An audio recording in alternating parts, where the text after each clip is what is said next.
So I suppose that people are, able to stretch their paycheck to try and account for inflation, that is very different from having no paycheck at all. That's right, and that's where the government can help and does with unemployment benefits and other things like working for families. The argument, of course, made by those covering child poverty and the like, say the government should be doing more and following the recommendation of its own welfare advisory group.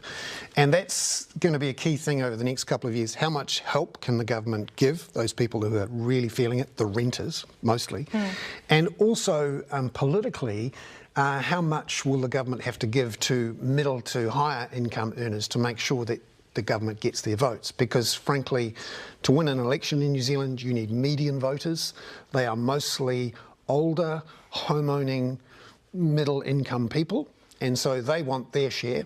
And the question for the government is, how much can it give to them without inflating the economy more? Because that's the danger. You give them cash and suddenly you've created an inflation problem. and secondly, is it enough to get re-elected? And, well, we'll see. There will be some middle-class welfare to look at before the election. Well, is the Reserve Bank getting that balance right, do you think? Because we are seeing it hiking interest rates to try and tame inflation, but it also has an imperative, a well-being imperative that was introduced in 2018, which is around unemployment. As Christina says, inflation is something you need to get on top of for the long run. Is it too late already, though? Hasn't it got away from us already at 7.7%? Sure, you can start late, but you just have to run faster to get ahead. And for the Reserve Bank, they have a job, which is in the Reserve Bank Act. You've got to get it down to 2%. And you could argue that they overstimulated the economy in 2020 and 2021, so now they have to do a lot more to get it back and to win back the credibility, which, although it's a soft thing, actually is worth a lot. The question, though, is how much help can the government give them? And I think we overlook that the government has control of a whole bunch of prices in the economy and could actually do a bunch of things to reduce prices, particularly for those on low incomes.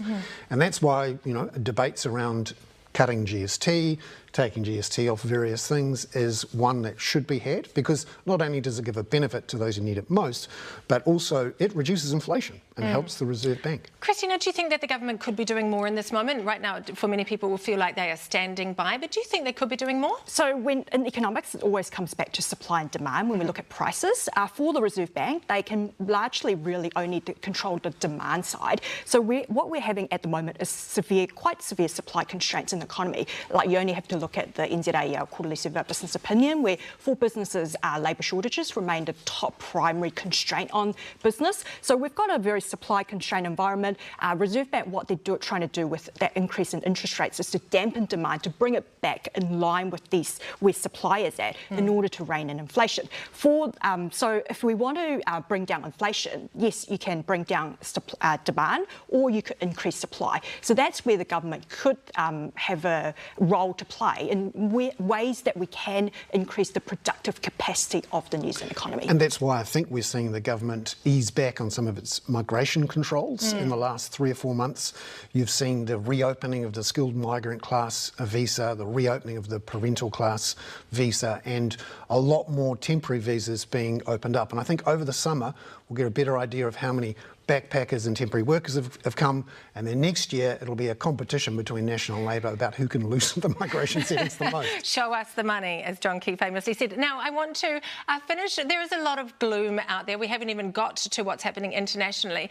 But I want to finish on what is our best case scenario from you both. Christina? Yeah, best case scenario would be a soft landing for the New Zealand economy, where we do manage to bring inflation back towards the 2% inflation target, but in a way where households are able to cope. They've got the wage increases so that they can adjust to those higher mortgage repayments as interest rates continue to rise. So an orderly slowing of the New Zealand economy. Do you think that's likely, Christina?